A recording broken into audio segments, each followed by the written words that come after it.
જય મિત્રો, હવે પોલીસ કોન્સ્ટેબલની એક્ઝામને માત્ર એક દિવસ બાકી રહી ગયું છે. હવે તમને ખૂબ જ ડર લાગતો હશે, ગભરામણ થતી હશે કે ભાઈ મને કશું યાદ નથી. મિત્રો ડોન્ટ વરી, આ એ માણસને પણ થતું હશે જે આ એક્ઝામમાં રેન્ક 1 લાવવા જઈ રહ્યું છે. મીન્સ એને પણ આ પ્રકારની ગભરામણ અને ડર જેવું લાગતું હશે. તમે ટેન્શન ના લો, તમે એકલા જ નથી.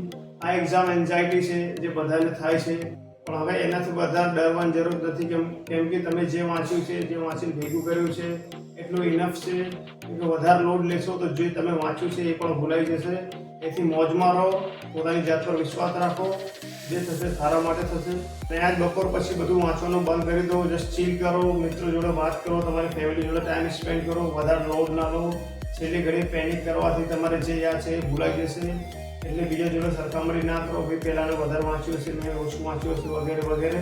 પણ છેલ્લા દિવસે આપણે શું કરવાનું છે એની વાત કરીએ તો સૌથી પહેલાં તમારે કોલ લેટરની 3 થી 4 પ્રિન્ટ આઉટ કઢાવી લો. તમે બ્લેક એન્ડ વ્હાઇટ પણ કઢાવી શકો છો, કલર પ્રિન્ટ પણ કઢાવી શકો છો. 1 થી 3 બોલ પેન લઈ લો, જાડા પોઈન્ટવાળી, અને 2 થી 3 પાતળા પોઈન્ટવાળી બોલ પેન પણ લઈ લો. તમારા 2 પાસપોર્ટ સાઇઝના ફોટા મૂકી લો. તમારા 2 આઈડી પ્રૂફ પણ રાખી લો, જેથી તમારે એકમાં પ્રોબ્લેમ થાય તો બીજો તમારા કામમાં આવી શકે. અને કાંટાવાળી સાદી ઘડિયાળ અને ટ્રાન્સપરન્ટ પાણીની બોટલ પણ રાખી લો. એક દિવસ પહેલા મીન્સ શનિવારની સાંજ સુધી તમે તમારે જે જિલ્લામાં સેન્ટર આવી છે ત્યાં પહોંચી જાઓ, અને જ્યાં તમે રોકાવા માંગતા હોય ત્યાં પહેલાથી તમે ટિકિટ બુક કરી લો. ધારો તમે કોઈ હોટલમાં રોકાવા માંગતા હોય કે તમારે કોઈ સંબંધિત ત્યાં રોકાવા માંગતા હોય તો એની સગવડ પહેલાથી કરી લો. અને તમારે જે સ્કૂલ જ્યાં આવ્યું છે એની પહેલાથી તમે તપાસ કરી લો, ભાઈ જીપીએસમાં જોઈ લો. અને બને તો સાંજ સુધી ત્યાં જઈને કાંટો મારી આવો, ભાઈ એ સ્કૂલ છે કે બીજી સ્કૂલ છે. ઘણી વખત એક જ નામની 2 સ્કૂલો હોતી હોય છે, તેથી તમે ત્યાં તમારે ક્રોસ ચેક કરી લો. બને તો એવી જગ્યા રોકાવો જે તમારા સ્કૂલથી 5 કિલોમીટરની અંદર હોય. વધારે દૂર હશે તો તમને સવારે દોડાદોડ થઈ જશે અને તમે પેનિક થઈ જશો. સાંજે 7 થી 8 ની વચ્ચે તમે જમી લો.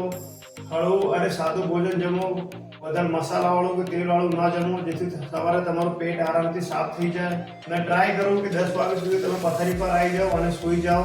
ઘણા લોકોને ઊંઘ નહીં આવતી હોય છે, કેમ કે એક્ઝામને એન્ઝાયટીના લીધે પ્રોબ્લેમ થાય છે, બધાને થાય છે. અને ઘણા લોકો વિચારતા હોય કે હું ઊંઘની ગોળીઓ લઈને સૂઈ જાઉં, તો એ સૌથી મોટી ભૂલ હશે. કેમ કે જો તમે ઊંઘની ગોળીઓ લઈ ખાઈને સૂશો તો એનો ઇફેક્ટ તમારા એક્ઝામ સુધી પણ રહી શકે છે. તમને ઊંઘ ના આવતી હોય તો ઊંઘ લાવવા માટે સૌથી સરળ રસ્તો છે કે ભાઈ તમે જે તમારા વિચારો આવી રહ્યા છે એને કંટ્રોલ કરો, અને તમારું ધ્યાન તમારા શ્વાસ પર કેન્દ્રિત કરો, અને એને ધ્યાન કરતાં કરતાં તમે ડીપ બ્રીથિંગ કરો. ધીમે ધીમે તમને આ કરવાથી ઊંઘ આવી જશે. તો વધારે ટેન્શન ના લો કે મારે ઊંઘ નહીં પૂરી થશે, મારી એક્ઝામ બગડશે. એવું બધાને થાય છે, અને એક દિવસ તમે નહીં ઊંઘશો તો તમારા એક્ઝામ પર કોઈ એટલું બધું ઇફેક્ટ નહીં પડી જાય. તો જેટલું બને પહેલાં ઊંઘવાનું ટ્રાય કરો, અને સવારે 5 વાગે પહેલાં ઉઠી જવું, જેથી તમે આરામથી ચા નાસ્તો કરીને ફ્રેશ થઈને તમારા એક્ઝામ સેન્ટર સુધી આરામથી પહોંચી જાઓ. સવારે ચાય કે કોફી પી લેવી, કેમ કે ચાય અને કોફીમાં કેફીન હોય છે જે તમને જે ઊંઘ લાગતી હશે એને ભગાડશે અને તમારું ફોકસ મેન્ટેન રાખશે. એક્ઝામ સેન્ટર પર 1 કલાક પહેલાં પહોંચી જવું અને તમારા સીટ નંબર ક્રોસ ચેક કરી લેવું કે ભાઈ એ જ સ્કૂલ છે કે બીજી છે.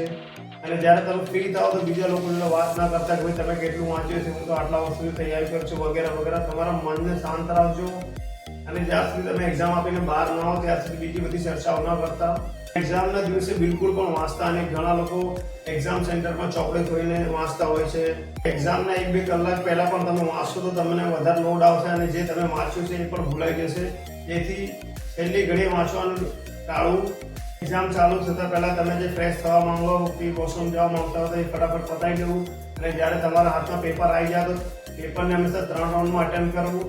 જે આવડતા ફટાફટ પહેલા રાઉન્ડમાં કરી લેવા, અને જે બીજા રાઉન્ડમાં એવા ક્વેશ્ચન અટેમ્પ્ટ કરવા જે તમને 50% ડાઉટ છે, અને ત્રીજા રાઉન્ડમાં એવા ક્વેશ્ચન જે તમને ભરવાના ભરી દો. કે તમે રિસ્ક લેવા માંગતા તમે રિસ્ક લઈ શકો છો. છેલ્લી 10 મિનિટ છે, 10 મિનિટનું વોર્નિંગ બેલ વાગે છે, એમાં તમારે જેટલા ભરવાના બાકી હોય ફટાફટ ભરી દેજો, નહીં તો તમારું પેપર છૂટી જશે. જો તમે આ બધી વાતોનું ધ્યાન રાખશો અને તમારા મગજને શાંત રાખીને, ભગવાન પર ભરોસો રાખીને અને પોતાની જાત પર ભરોસો રાખીને પેપર આપશો તો તમે જરૂરથી પાસ થશો. તમને આ બધી વાતો કહેવા માંગતો હતો. All the best. જય હિન્દ, જય ભારત.